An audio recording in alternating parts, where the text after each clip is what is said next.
हर साल दुनिया में तकरीबन 90 लाख लोग भूख से मरते हैं, यानी हर दिन लगभग 20 से 25 हजार लोग खाना न मिलने के कारण मारे जाते हैं।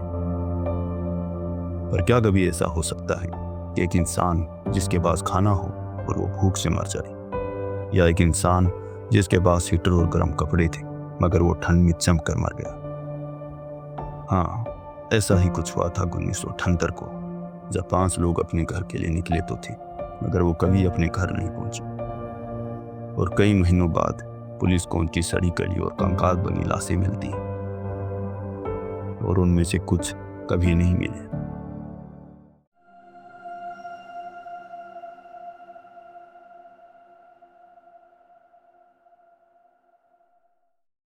ये कहानी शुरू होती है 24 फरवरी 1978 को, जब कैलिफोर्निया के एक शहर में बास्केटबॉल का मैच हो रहा था। मैच खत्म होने के बाद 5 दोस्त Jack Madruka, Bill Sterling, Jack Hewitt, Ted Behr और केरी मैथियस एक साथ एक ही कार से अपने घर के लिए निकलते हैं, पर वो कभी अपने घर नहीं पहुंचे। पहले उनके घर वालों को लगा कि शायद वो अपने किसी दोस्त के यहाँ रुक गए होंगे, पर जब उनके बाकी दोस्तों से पूछा गया तब पता चला कि वो अपने किसी दोस्त के यहाँ नहीं आए थे। जब उनके बारे में कुछ पता नहीं चला तब उनके घर वालों ने पुलिस कंप्लेंट की और पुलिस की जांच शुरू हुई। वो 5 कैलिफोर्निया के यूबा शहर के रहने वाले थे और एक स्थानीय बास्केटबॉल टीम में खेलते थे। पुलिस को जांच में पता चला कि 25 फरवरी को उनका बास्केटबॉल का टूर्नामेंट मैच था, इसलिए वो सभी बहुत उत्साहित और खुश थे और रात को घर जल्दी लौटकर आराम करना चाहते थे ताकि कल सुबह अच्छे से खेल सके, पर वो कभी अपने घर नहीं पहुंचे। पुलिस की तमाम कोशिशों के बाद भी उन्हें कुछ नहीं मिला, और 4 दिन बाद 28 फरवरी 1978 को उनकी कार कैलिफोर्निया के एक जंगल की बर्फीली पहाड़ी में सड़क किनारे मिली। कार पूरी तरीके से नॉर्मल थी, ना तो उसका एक्सीडेंट हुआ था और ना ही वो बर्फ में फंसी थी। उसका फ्यूल भी खत्म नहीं हुआ था और इंजन वो भी सही से काम कर रहा था। पुलिस ने कार को बड़ी आसानी से स्टार्ट कर लिया। जिस जगह उनकी कार मिली थी वो जगह उनके घर से 110 किलोमीटर दूर थी। पुलिस ने जब कार की तलाशी ली तब उन्हें कार में एक सामान की रसीद मिली। 24 फरवरी को मैच खत्म होने के बाद रात को 10 बजे उन्होंने एक दुकान से कुछ खाने का सामान खरीदा था। दुकानदार ने बताया कि वो 5 उस वक्त नॉर्मल लग रहे थे और सामान लेकर वो अपने घर के लिए निकल गई। पर पुलिस के लिए सवाल ये था कि वो अपने घर से इतनी दूर क्या कर रहे थे, और जब उनकी गाड़ी पूरी तरीके से ठीक थी तो वो लोग कहाँ चले गए। पुलिस ने जंगल और आसपास के इलाकों में उनकी खोज की पर उन्हें कुछ नहीं मिला, और जब पुलिस ने आसपास के लोगों से बात की तब उन्हें एक व्यक्ति मिला जिसका नाम जोसेफ था। उसने बताया कि वो भी 24 फरवरी की रात को पलमास की बाहरी रास्ते से गुजर रहा था। तभी अचानक से उसकी तबीयत खराब हो गई। उसे लगा कि उसे हार्ट अटैक आया है और उसने अपनी गाड़ी सड़क किनारे रोक दी। उसने बताया कि रात के लगभग 11:30 बजे होंगे जब उसने दूर एक गाड़ी की हेडलाइट्स देखी। दूर खड़ी उस गाड़ी के पास कुछ लोग थे और उसने एक महिला और बच्चे जैसी आकृति देखने का भी दावा किया। उसने चिल्लाकर मदद मांगी पर उसे कोई जवाब नहीं मिला। पुलिस के लिए गवाही ज़्यादा काम नहीं है। पुलिस कई दिनों तक उनकी तलाश करती रही पर उन्हें कुछ नहीं मिला, और कई महीने बीत जाने के बाद जब सर्दियां खत्म हुई और बर्फ पिघलने लगी तब पुलिस को जंगल में 2 शव मिले। वो जैक मैड्रुका और बिल स्टर्लिंग थे।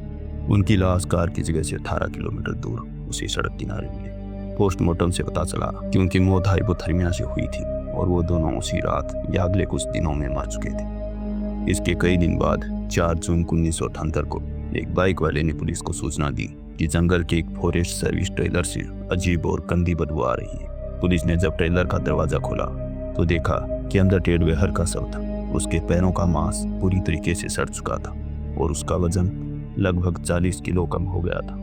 मेडिकल रिपोर्ट से पता चला कि वो गायब होने के बाद 8 से 12 हफ्तों तक जिंदा था और उसकी मौत भूख और ठंड की वजह से हुई थी।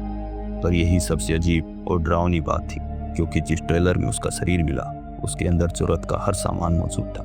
डिब्बाबंद खाना, हीटर, कंबल, गर्म कपड़े, राशन, पर इनमें से बहुत कम या ना के बराबर चीजें इस्तेमाल की गई थी। पर सवाल यही था कि अगर टेड भूखा था तो उसने खाना क्यों नहीं खाया, और ठंड लगने पर उसने हीटर का इस्तेमाल क्यों नहीं किया।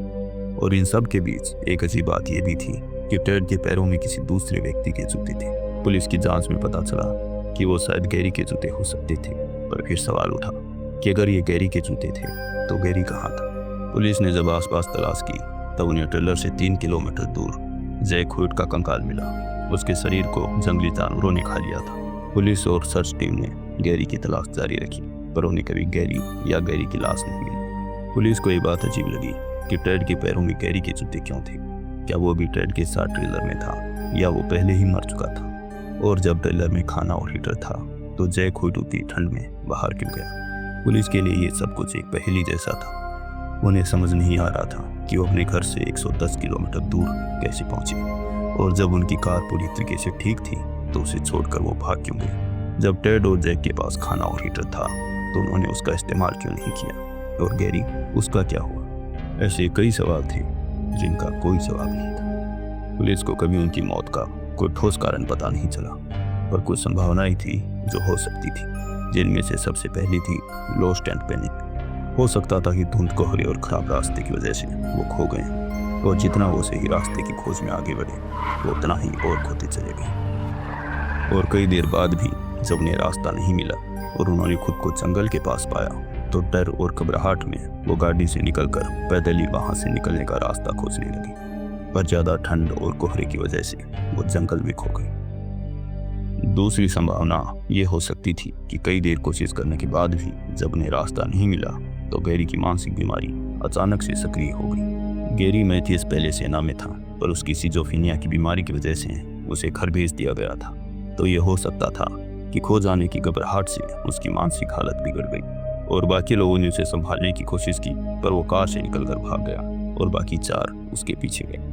पर इस संभावना को भी पूरी तरीके से सच नहीं माना जा सकता था, क्योंकि कार से 20 किलोमीटर दूर तक पैदल चलना, वो भी तब जब बाहर का तापमान -4 को, ये बात अजीब थी। इन दोनों बातों के अलावा कुछ लोग ये मानते थे कि उनका सामना किसी ऐसी चीज से हुआ होगा जिसे देखकर वो इतना डर गए कि उन्हें कुछ समझ ही नहीं आया और वो सब जंगल की तरफ दौड़ पड़े।